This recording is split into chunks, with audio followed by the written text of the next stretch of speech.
Mahabubabad municipality 11వ ward BJP party బలపరిచిన అభ్యర్థి ధారావతి రవికుమార్ నాయక్ కమలం గుర్తుకే మీ అమూల్యమైన ఓటు వేసి గెలిపించాలని కోరారు. ఈ సందర్భంగా మాట్లాడుతూ గెలిచిన 100 రోజుల్లో వార్డులో ఉన్న పనులు చేస్తారన్నారు. గత 10 సంవత్సరాల బీఆర్ఎస్ ప్రభుత్వాన్ని చూసాం, 2.5 సంవత్సరాల కాంగ్రెస్ ప్రభుత్వాన్ని చూస్తున్నాం. ఇప్పటికైనా బీజేపీ పాలన కావాలని ప్రజలు కోరుతున్నారన్నారు. తప్పకుండా నన్ను భారీ మెజార్టీతో గెలిపించాలని కోరారు. ఒకసారి అవకాశం ఇచ్చి చూడమన్నారు. 11వ వార్డులో ఎక్కడ చెత్త అక్కడే ఉండడం, రోడ్డు సమస్యలు, మురికి కాలువలు, చిన్నపిల్లలకు ఆడుకోవడానికి పార్క్ గానీ లేదన్నారు. వార్డులో దొంగలు, కుక్కల, కోతల సమస్య ఉందన్నారు. సీసీ కెమెరా కావాలని ప్రజలు కోరుతున్నారన్నారు.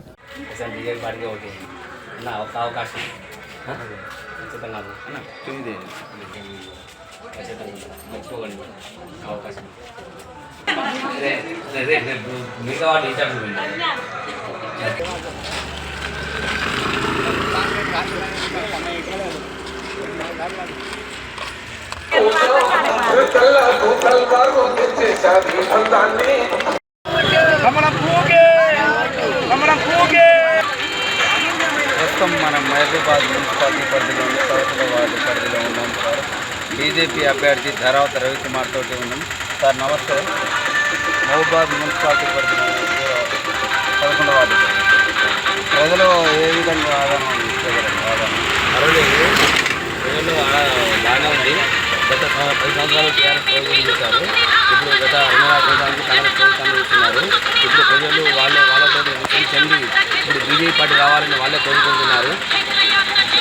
ప్రజలకు పోయినప్పుడు ప్రజలు మీకు ఎలాంటి హామీ? ముందు ఫస్ట్ 11వ వార్డులో ఫస్ట్ డ్రైనేజ్ సమస్య పెద్ద సమస్యగా ఉంది. నెక్స్ట్ సీసీ రోడ్ ఒకటి ఉంది.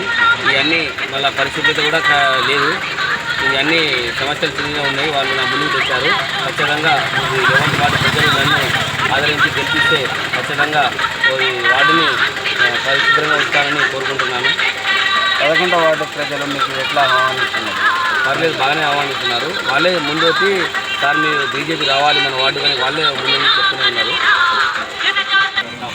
ప్రజలకు వెళ్ళినప్పుడు, ఇంటింటికి వెళ్ళినప్పుడు ప్రజలు ఏ సమస్య ఎక్కువ చెప్తున్నారు? ఎక్కువ డ్రైనేజ్ సమస్య చాలా ఉంది. డ్రైనేజ్ సమస్య కాలువలు కానీ బాగా ఏం లేవు. వాటర్ డ్రైనేజ్ సమస్య చాలా పెద్ద సమస్య అదే ఉంటుంది. నెక్స్ట్ సీసీ రోడ్లు ఒకటి మన నందనవనంలో కానీ సీసీ రోడ్డు కానీ ఖచ్చితంగా అది లేవు. వీధి లైట్లు కూడా లేవు. వాటి గురించి చాలా ప్రజలు ఇదే సమస్యగా బాధపడుతున్నారు. 11వ వార్డు ప్రజలకు మీరు ఏం చెప్పదలుచుకున్నారు సార్? 11వ వార్డు ప్రజలకు ఒకటే విజ్ఞప్తి, దయచేసి ప్రజలారా ఈ గవర్నమెంట్ నరేంద్ర మోడీ గారి ప్రభుత్వాన్ని మీరు ఆదరించి ముందుండి అత్యధిక మెజారిటీ నన్ను గెలిపిస్తారని కోరుకుంటున్నాను.